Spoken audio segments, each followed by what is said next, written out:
Production ಆಗುತ್ತೆ, ಹೆಚ್ಚಿಗೆ income ಆಗುತ್ತೆ.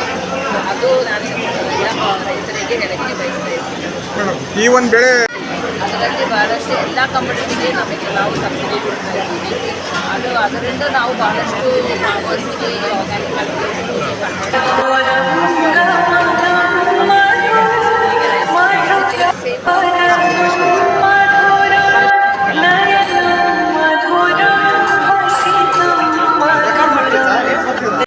ನಾವು ಬೆಂಗಳೂರು ನಗರದಲ್ಲಿ ಅದು ಲಾಲ್ಬಾಗಲ್ಲಿ ಆಯೋಜನೆ ಮಾಡ್ತೀವಿ. ಸೊ ಈಗ ನಮ್ಮ ಸೀಸನ್ ಏನಿದೆ ಮಾವು ಮತ್ತು ಹಲಸು. ಸೊ ಮೇನ್ ಅಟ್ರಾಕ್ಷನ್ ಮಾವು ಮತ್ತು ಹಲಸು. ಸೊ ಹಲಸು ತೊಗೊಂಡಾಗ ಸುಮಾರು 80ಕ್ಕೂ ಹೆಚ್ಚು ತಳಿ ನಾವು ಪ್ರದರ್ಶನ ಮಾಡ್ತಾಯಿದ್ದೀವಿ.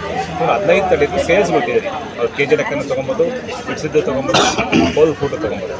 ಅದೇ ರೀತಿ ಮಾವು ಅಷ್ಟೇ ನಮ್ಮ ಪಿ ಕೆ ಕ್ಲಸ್ಟರ್ಸ್ ಯಾರು ಫಾರ್ಮರ್ಸ್ ಸಾವಯವ ದೃಢೀಕೃತ ಫಾರ್ಮರ್ಸ್ ಅಂತ ಆ ಫಾರ್ಮರ್ಸ್ ಕಡೆಯಿಂದ ಸೇಲ್ ಮಾಡಿಸ್ತಾರೆ. ಸೊ ಅದನ್ನ ಸುಮಾರು ಒಂದು 17 ವೆರೈಟಿ ಮಾವು ಸೇಲ್ಸ್ ಇದೆ, ಡಿಫ್ರೆಂಟ್ ವೆರೈಟಿ ಸೇಲ್ಸ್ ಇದೆ. ಸೊ ನನ್ನಲ್ಲಿ ಒಂದು ರಿಕ್ವೆಸ್ಟ್ ಅಂತ ಎಲ್ಲ ಗ್ರಾಹಕರು ದಯವಿಟ್ಟು ಬಂದು ಈಗ ಸಾವಯವ ಪದಾರ್ಥ ಖರೀದಿ ಮಾಡಬೇಕು, ಟೇಸ್ಟ್ ಮಾಡಬೇಕು ಮತ್ತು ಡೈವರ್ಸಿಟಿ ಬಗ್ಗೆ ತಿಳ್ಕೊಂಡು ನಮ್ಮ ರೈತರಿಗೆ ಸಹಾಯ ಮಾಡಬೇಕಂತ ಹೋಗ್ತೀವಿ. ನಮ್ಮ ಕಮಿಟಿ ಇದೆ, ಕಮಿಟಿಯಲ್ಲಿ ರಿಟೈರ್ಡ್ ಆಫೀಸರ್ಸು ಹಾರ್ಟಿಕಲ್ಚರಿಸ್ಟ್ ಕಮಿಟಿ ಮಾಡಿ ಮತ್ತು ರೈತರನ್ನು ಕಮಿಟಿಯಲ್ಲಿ ಸೇರಿಸ್ಕೊಂಡು ಯಾವ್ದು ಅನುಕೂಲ ಆಗುತ್ತೆ, ಯಾವುದು ಎಕ್ಸಾಂಪಲ್ಟಾಗಿ ಸೇಲ್ ಮಾಡ್ತಾರೆ, ರೇಟ್ಸ್ ಫಿಕ್ಸ್ ಮಾಡ್ತೀವಿ, ಅದೇ ರೇಟ್ಸ್ ಮಾಡ್ತೀವಿ. ಬೇರೆ ಅಂದರೆ ತೆಂಗಿನ ಎಣ್ಣೆ ಸಿಗುತ್ತೆ, ತೆಂಗಿನಕಾಯಿ ಸಿಗುತ್ತೆ, ಸಪೋಟ ಸಿಗುತ್ತೆ, ತರಕಾರಿ ಸಿಗುತ್ತೆ, ಎಲ್ಲ ಸಿಗ್ತದೆ. ಒಂದೇ ವೇದಿಕೆ ಎಲ್ಲ ಕಲ್ತಿದ್ದಾರೆ.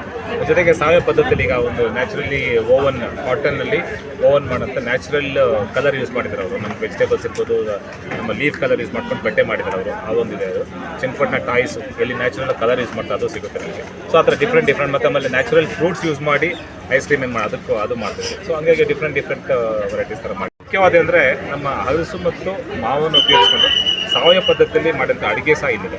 ಸೊ ಅದನ್ನು ಬಂದು ರುಚಿಯನ್ನು ಟೇಸ್ಟ್ ಮಾಡಬೇಕಂತ ನನ್ನ ಗ್ರಾಹಕರಿಗೆ